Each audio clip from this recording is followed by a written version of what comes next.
visão apreciativa do futuro, enxergando o que eu posso distinguir como o melhor para nós, eu creio que o principal paradigma que traz sofrimento, angústia, dor e submetimento, ele vai desaparecer.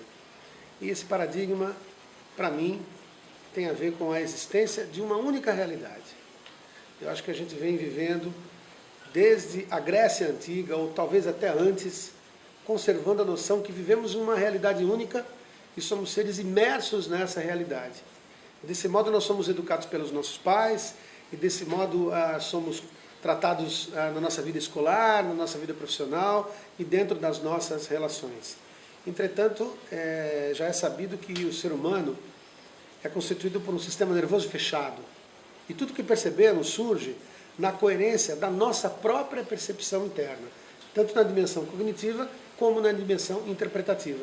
Então é simples e claro e evidente que cada um de nós vive sua própria realidade e nós nos coordenamos entre realidades distintas enquanto convivemos. Então, com o fim do paradigma da realidade, as pessoas poderão se escutar umas às outras e se perceber umas às outras, validando uns aos outros. Eu acho que a gente vai aprender a conviver e a entrar em um novo paradigma de convivência, que eu acho que pode ser o grande salto da nossa espécie. Porque os paradigmas de convivência que temos hoje estão nos levando à destruição nas nossas relações e nas nossas relações com o meio ambiente. Então se trata mais de salvar o planeta ou de salvar a espécie humana. Não vale a pena salvar a espécie humana da maneira como ela é hoje.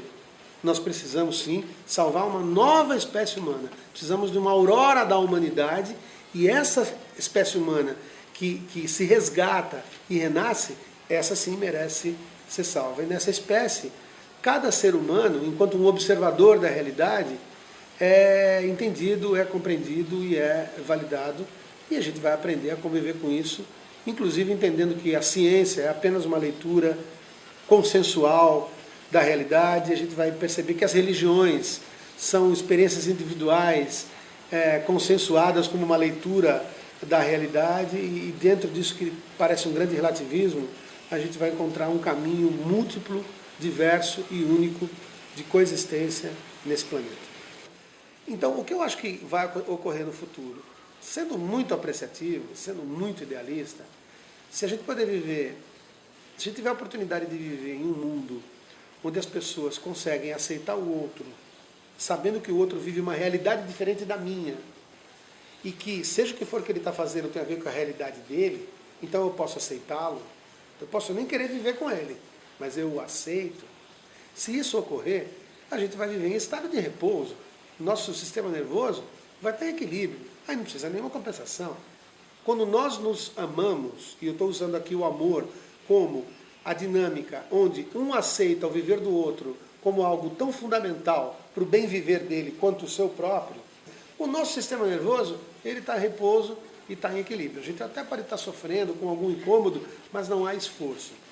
Quando nós nos afastamos da matriz relacional fundamental humana, sendo que o nosso sistema nervoso não está preparado para isso, a gente entra em esforço, entra em sofrimento, e para a gente mitigar e reduzir esse sofrimento, a gente tem que lançar mão de algum recurso, qualquer recurso.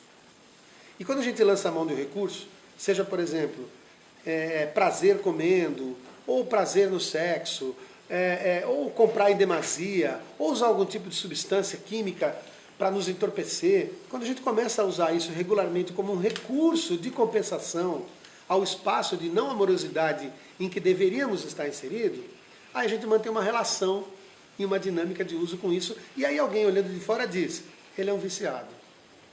Acontece que o vício, ele não existe em si.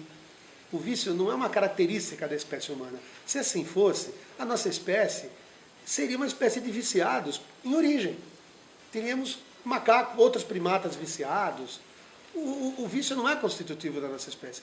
Ele é um mecanismo de compensação ao espaço de não amorosidade, de não encontro e de negação de um indivíduo em relação ao outro. O Brasil ele pode se entender como uma grande reserva de multiculturalidade.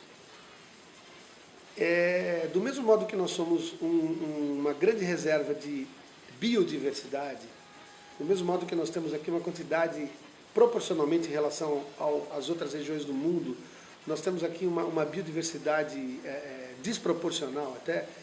Temos também uma multiculturalidade, né? Só para dar um exemplo, nós temos no Brasil, existem 170 tipos de cabelo. Seres humanos possuem no planeta Terra, catalogados, 170 tipos de cabelo. No Brasil nós encontramos todos os 170 tipos de cabelo. O que isso quer dizer? Quer dizer que, pela nossa matriz, pela nossa história, nós estamos vivendo aqui uma deriva de entrelaçamento multicultural. Isso quer dizer o seguinte, isso quer dizer que as diversas matrizes culturais do planeta, com seus representantes vivendo aqui, têm que construir um discurso próprio para poder conviver. A construção desse discurso multicultural não é o mais importante. O mais importante é o processo e a predisposição das pessoas de construir esse discurso. Quer dizer, a possibilidade, eu que venho de uma matriz muçulmana, estabelecer uma conversação com um grupo que vem da matriz judaica. Mais do que essa construção, a predisposição de fazer essa construção é um grande valor que está presente na cultura brasileira. E esse valor pode ser uma reserva de inteligência coletiva fundamental para a gente equacionar a questão da superpopulação mundial. Porque o mundo ele só está superpopulado porque as pessoas das diversas matrizes culturais, elas ainda estão vivendo uma situação de conflito e disputa de território.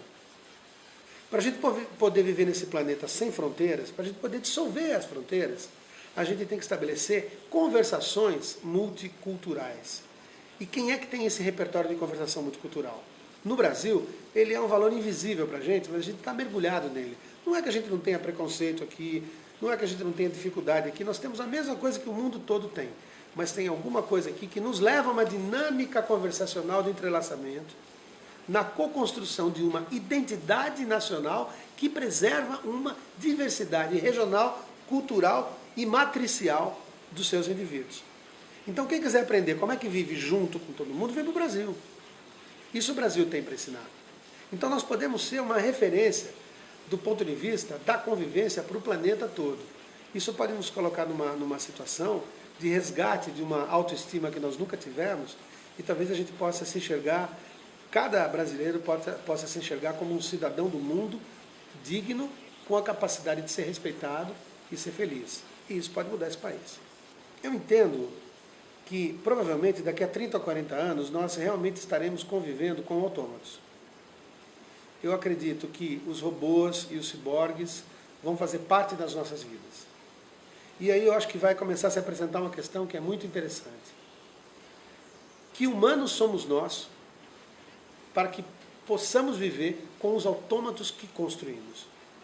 Nós vamos ter que ressignificar o nosso sentido de antropo, humano, para poder programar os nossos robôs. Porque nós vamos ter que tomar decisões, estabelecer parâmetros, marcar critérios para que as máquinas possam agir. Porque as máquinas, os robôs, os ciborgues, os mecanismos cibernéticos, eles precisam de uma meta, eles precisam de uma orientação, senão eles não conseguem se mover. E a gente vai ter que programar isso tudo. E nós vamos ter que conviver com os robôs com quem nós programamos. Então nós modelaremos os robôs e seremos modelados por eles na convivência com eles. Então, se nós vamos estabelecer relações de sociomodelagem com mecanismos cibernéticos, então o que nós teremos no passar do tempo serão antroporrobôs. Robôs que vão se constituir a partir do espaço relacional com os homens. Isso vai constituir uma nova espécie.